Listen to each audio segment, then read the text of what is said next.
বলছিলাম না কয়েকদিন আগে যে সন্তানের কারণে তোমাদেরকে পালি, ধনী মনে করে গরিব পালি।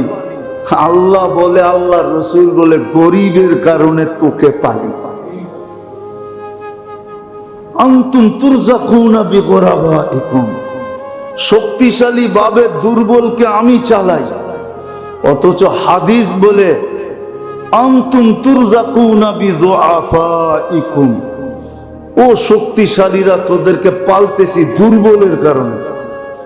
যদি জমিনে দুর্বল সৃষ্টি না করতাম তাহলে তোমাদেরকে পালতাম না। মাঝে মাঝে দেখা যায় মেয়ের বাড়িতে ছেলের পক্ষের লোক খাইতে যায়, ঠিক না? ওইখানে মেয়ের পক্ষের দুশ্মনও যায়, কেননা ছেলের পক্ষের বন্ধু ডাক দিয়া লয়ে গেছে, চল আমার ছেলের বিয়া। কিন্তু মেয়ের পক্ষ দেখে তারপরও খাওয়ায় দেয় কি কয়া, আরে কন্যা ছেলের পক্ষের, ঠিক না? এই জন্য সোয়া খাওয়ায় দেয়, ঠিক না? কিছু ওই দিন বলে না। আল্লাহ এরকম আমাদেরকে পালতেছেন, দুর্বলের কারণে সবলকে পালেন, গরিবের কারণে ধনীকে পালেন, সন্তানের কারণে মা বাবাকে পালেন, নইলে পালতেন না। আমরা লালিত পালিত হওয়ার যোগ্য না। এত নাফরমানি, রাত দিন 24 ঘন্টা আল্লাহটা ভোগ করে আর আল্লাহর নাফরমানি করে। সামান্য বিরুদ্ধে বইলা জাগার থেকে সরা যায় না, যায় নাকি? নাই প্রমাণ দুনিয়াতে? সামান্য বিরুদ্ধে বইলা ওই জাগার থেকে সরা যেতে পারবেন না, ওইখানেই অ্যাটাক। আর আল্লাহ বুঝি পারে না, ঠিক না? বুড়া হয়ে গেছে, দুর্বল হয়ে গেছে, বাজেট কমে গেছে, সৈন্য সামন্ত্র সব শেষ হয়ে গেছে। আল্লাহর কাছে বুঝি মিজাইল নাই, ঠিক না? আল্লাহর কাছে অ্যাটম বোম নাই, ঠিক না? আল্লাহর কাছে আধুনিক অস্ত্র শস্ত্র নাই, ঠিক না? সব ওই অ্যানালগ আছে, ঠিক না? আল্লাহ প্রতিশোধ নিতেছে না, বললাম না এদের কারণে নেয় না। শাবাবা খুশা, কিছু যুবক আছে যারা লজ্জাপতির মতো নিজেকে গুটায় আনছে। কিছু বৃদ্ধ আছে মাশাইকা রুক্কা, আল্লাহওয়ালা আছে সারাদিন মাথা ঝুঁকায় রাখে। কিছু দুধের শিশু আছে। দুনিয়ার আখেরাতের পার্থক্য এরকম দুনিয়ার মতন না। আখেরাতের পার্থক্য অনেক আগে মনে হয় বলছিলাম, আজকেও আবার বলি, যে দুনিয়ায় যে আমার থেকে একবার সুবহানাল্লাহ বেশি বলবে, ওর আর আমার দূরত্ব দুনিয়ার এই একতলার দুইতলার দূরত্ব হবে না, অনেক বড় দূরত্ব হবে, অনেক বড়। হাদিসে আছে সুমধুর আওয়াজ উঠবে, জান্নাতি তার লোকদেরকে জিজ্ঞাসা করবে এত সুমধুর আওয়াজ কিস থেকে? বলবে তোমার উপরের জান্নাতির থেকে। বলছে কোনো অনুষ্ঠান? না, কোনো অনুষ্ঠান না, স্বামী স্ত্রী খাটে বসে পাশ পরিবর্তন করতেছে, আর খাটের থেকে এই আওয়াজ বাহির হয়ে আসতেছে। বলছে এত বড় মর্যাদা পাইলো কি করে? সাদা বিকা সুবহানাল্লাহ মাররাতান ওয়াহিদা, তোমার থেকে একবার সুবহানাল্লাহ বেশি পড়ছে। এই জন্যই মনে হয় আল্লাহ রসুল বুঝাইতে চেষ্টা করছেন। আমি কবর দেখে আসছি, আব্দুল্লাহ ইবনে রাওয়াহা রাদিয়াল্লাহু তাআলা আনহুর কবর আছে জর্ডানে। যায়েদ ইবনে হারেসা আর জাফর ইবনে আবু তালেব রাদিয়াল্লাহু তাআলা আনহুমা, দুইজনের কবর এরকম পাশাপাশি লাগানো, একটার লগে আর একটা লেগা আছে। কিন্তু আব্দুল্লাহ ইবনে রাওয়াহা রাদিয়াল্লাহু তাআলা আনহুর কবর গ্রামের শেষ মাথা একা। কেননা উনি আধা দিন দেরি করছিলেন, আধা দিন। আল্লাহর রাসূল বলছে তুমি আধা দিন চিন্তা করো দুনিয়ার হিসাব? বলছি ইয়া রাসূলুল্লাহ, দ্রুতগামী ঘোড়া আছে, আমার ঘোড়ার গতি ঘন্টায় 70 কিলোমিটার, আমি দৌড়াবো আর মিলবো। বলছে আখেরাতে 500 বৎসরের দূরত্ব হয়ে গেছে, এই জন্যই ওনার কবর মনে হয় আলাদা। এই হাদিস বুঝে আসছিল না, কিন্তু যখন ওনার কবরে গেছি তখন এই হাদিস দিলের ভিতরে ধাক্কা মারছে যে দুইজন একসাথে শুয়ে আছে, আব্দুল্লাহ তুমি একা,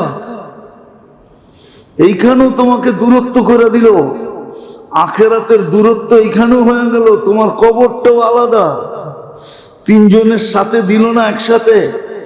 এক যুদ্ধেই তো তোমরা শহীদ হইলা, মৌতার যুদ্ধে, দুনিয়ায় তোমার কবরটা পৃথক। শুধু এতটুক ধাক্কা দেয় না, চোখ দিয়ে পানি চলে আসছে যখন ওইখানে যায় দাঁড়াইছে। আমি তো দেখা বলতেছি আপনাদেরকে, আল্লাহ রসুল তো বলছিলেন একদিন আসবে, ইউহিব্বুনা খামসা ওয়া ইয়ানসাউনা খামসা, 5 জিনিসকে ভালোবাসবে, 5 জিনিসকে ভুলে যাবে। ইউহিব্বুনা দুনিয়া ওয়া ইয়ানসাউনাল আখিরাহ, দুনিয়া ভালোবাসবে আমার উম্মত, আখিরাত ভুলে যাবে।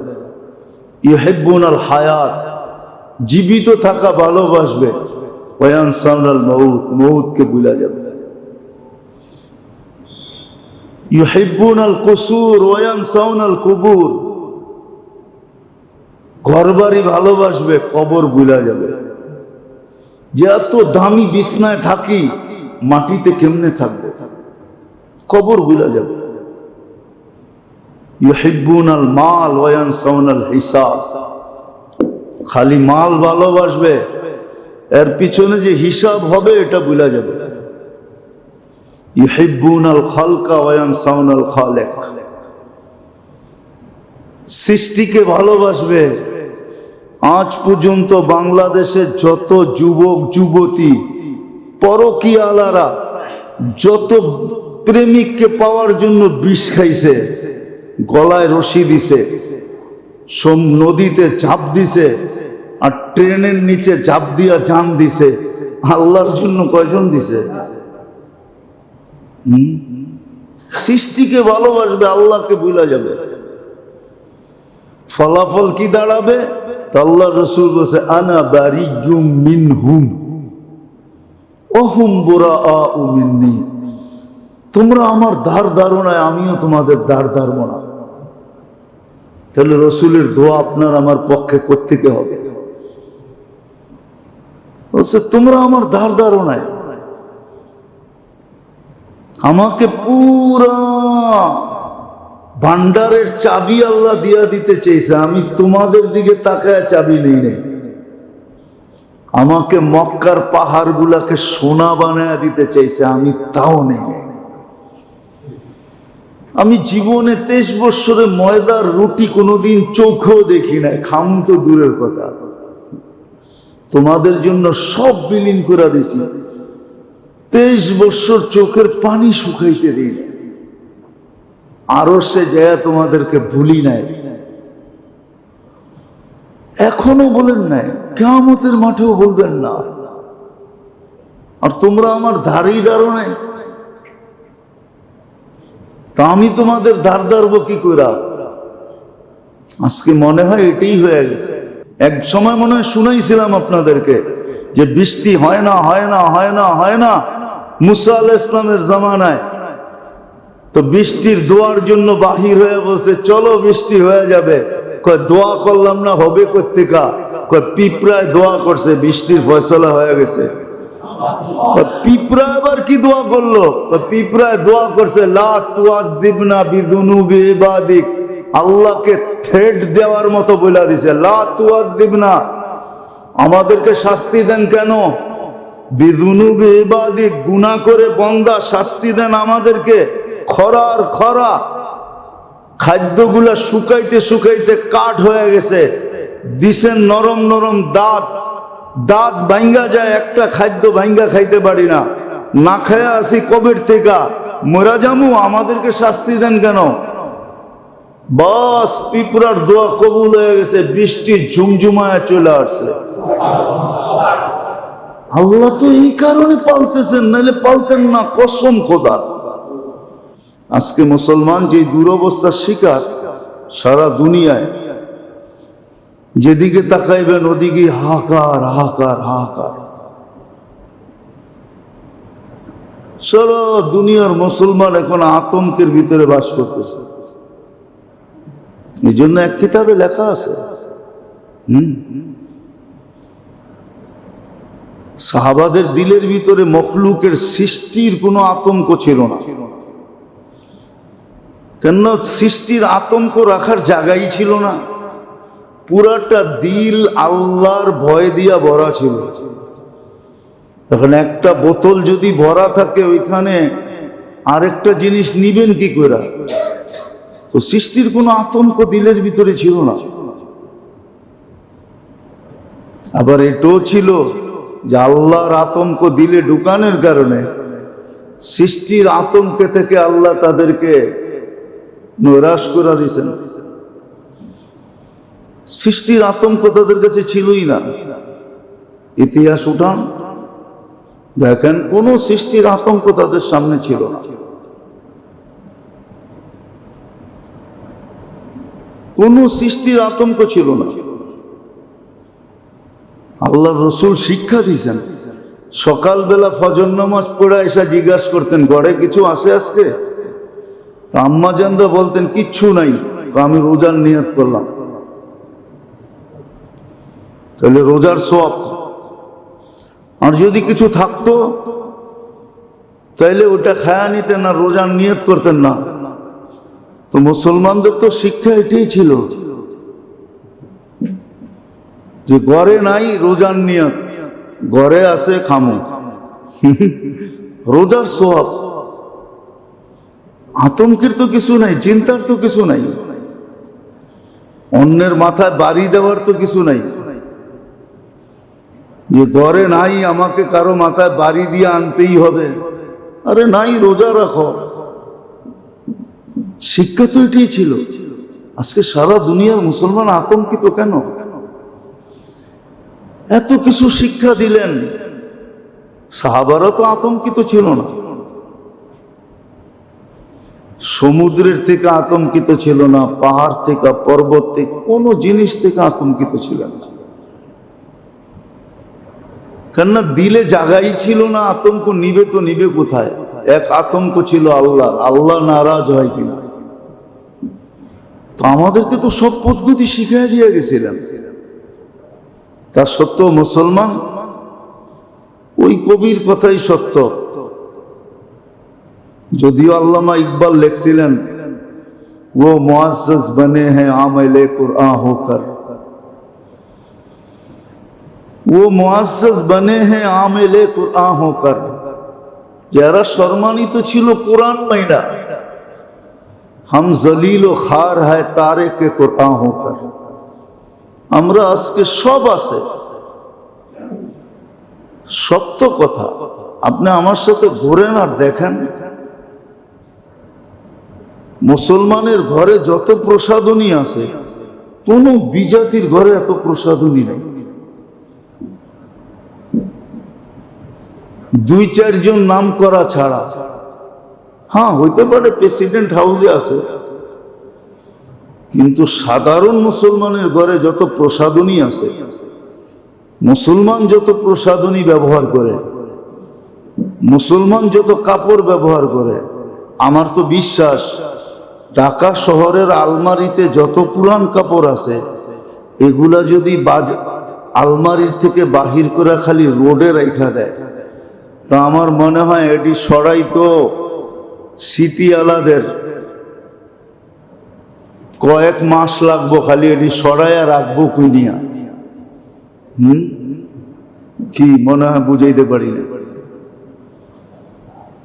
আলমারিতে যত পুরান কাপড় আছে, এটি যদি বাইর করে রোডে রেখা দেয়, তাহলে সিটি কর্পোরেশন আলাদের কয়েক মাস লাগবে এটি সরাইতে।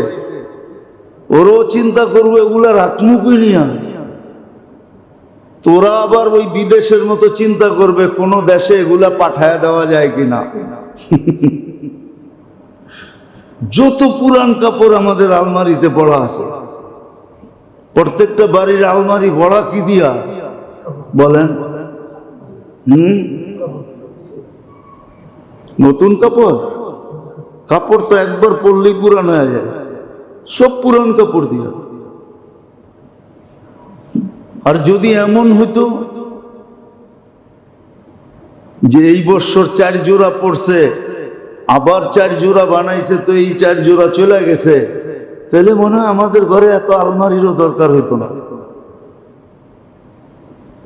তো মুসলমানের ঘরে যত প্রসাধনী, যত জমানো কাপড় আছে, দুনিয়ার কোন উন্নত দেশের মানুষের কাছে এত কাপড়, এত প্রসাধনী নাই। যদি কইবেন বাড়িঘর গুলো এত সুন্দর দেখা যায়, এটুকুই দেখবেন, আর কিছু না। বাহির থেকে এটুকুই দেখা যায়, আর কিছু দেখা যায় না। এত কাপড় চোপড় নাই। তাইলে আপনাকে সদরঘাটে পুরান কাপড়ের গাইড করতে আসতো। ওরা যদি আপনাদের আমাদের মতো পুরান কাপড় আলমারিতে রাখতো, তাহলে এই সদরঘাটে পুরান কাপড়ের গাইড থেকে আসতো। ওটি তো ওই দেশ থেকেই আসে, ঠিক না? হ্যাঁ, কোত্থেকে আসতো এগুলা? তো মুসলমানের কাছে সব আছে, দুনিয়ার সব আছে, দুনিয়ার যত জিনিস প্রসাধনী দরকার, কিন্তু নাই যেটা দরকার ছিল ওটা নাই। ওটা যদি থাকতো তাহলে কাপড়ের দরকার ছিল না। সিরা কাপড়ওয়ালাও ম্যাগ নামায় দেখায় দিত, যান আজকে ঢাকা শহর দেখেন, বয়ে রয়েছেন তো পুরান টাউনে, কোনো খবর নাই। পুরা শহর পানি আর পানি, পুরা শহর পানি। আর যা দেখেন কত গাড়ি রাস্তায় বয়ে আছে, পানি ঢুকছে নষ্ট, ওইটাই বয়ে রয়েছে। আল্লাহ বাঁচাইছে আমারে, টাইম মতে পৌঁছতে পারছে। তাও নিচা গাড়ি হইলে হয়তো আসা হইতো না, রাস্তায় বয়ে থাকতে হইতো। তো যেটা বুঝাইতেছিলাম, হাসানের জন্য না, বুঝানোর জন্য।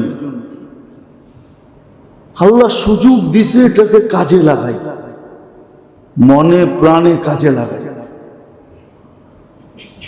এই সম্মানিত মাস গুনার থেকে বাঁচে। আজকে মুসলমানদেরকে টাকা পয়সায় খায় নাই, গুনায় খায়া ফেলছে, গুনায়। আল্লাহর হুকুম ছাড়া খায়া ফেলছে, ছাড়ার কারণে মুসলমানদের দুরবস্থা। নবীর তরিকা ছাড়ার কারণে মুসলমানদের দুরবস্থা। টাকা পয়সায় খায়া ফেলে নাই। আল্লাহর তো ওয়াদাই ছিল, ইন্না মাআল উসরি ইউসরা। হ্যাঁ, এক জমানায় কষ্ট করছে, প্রশস্ততা মুসলমানকে দিবে, আল্লাহ দিছেন, ওয়াদা পূরণ করছেন। এই জন্যই কিতাবে পাওয়া যায়, ইদাস্তাদ্দাত বিকাল বালওয়া ফাফাক্কির ফি আলাম নাশরাহ লাক ফাউসরুন বাইনা ইউসরাইনি ইযা ফাক্কারতাহু ফাফরাহ। এক জমানা ছিল, কষ্ট করছে, আমরাও ছোটবেলা দেখছি কি কষ্টের জীবন ছিল। হ্যাঁ, ওই কষ্টের বিনিময়ে মনে হয় এখন আল্লাহ আমাদেরকে সচ্ছলতা দিচ্ছেন। সচ্ছলতা পাওয়ার অর্থ এটা না যে আল্লাহর নাফরমানি শুরু করে দিবে। সচ্ছলতা পাওয়ার অর্থ এটা না যে রসুলের তরিকা ছেড়ে দিবে। বরং উচিত ছিল আল্লাহর ফরমা বরদার আরো বেশি হওয়া। করুক না আজকে মুসলমান, যে মুহররম চলে আসছে, নাফরমানির সমস্ত আসবাব বন্ধ করে দাও। মুহররম সফর 2 মাসের জন্য নেটের সংযোগ কেটে দাও, ডিশের সংযোগ কেটে দাও, টেলিভিশন বন্ধ করে দাও। আল্লাহর ফরমা বরদারি করো। দেখেন না আল্লাহ সাহায্য করে না, করে না। আল্লাহ আমাদের দিকে তাকায় না, তাকায় না। মুহররমের 10 তারিখে যা ঘটে, এটার সাথে বাস্তবিক কোরআন হাদিস তালাশ করলে কোথাও পাওয়া যায় না যে এটার সাথে ন্যূনতম কোনো সম্পর্ক আছে। কোনো সম্পর্ক নেই। হ্যাঁ, আশুরার দিন রোজা রাখো, হ্যাঁ, এটা এক রেওয়ায়েতে ইঙ্গিত পাওয়া যায় আশুরার দিন পরিবার পরিজনের উপরে খরচ করো সাধ্য অনুযায়ী, 1 বৎসরের বরকতের দরজা খুলে যাবে।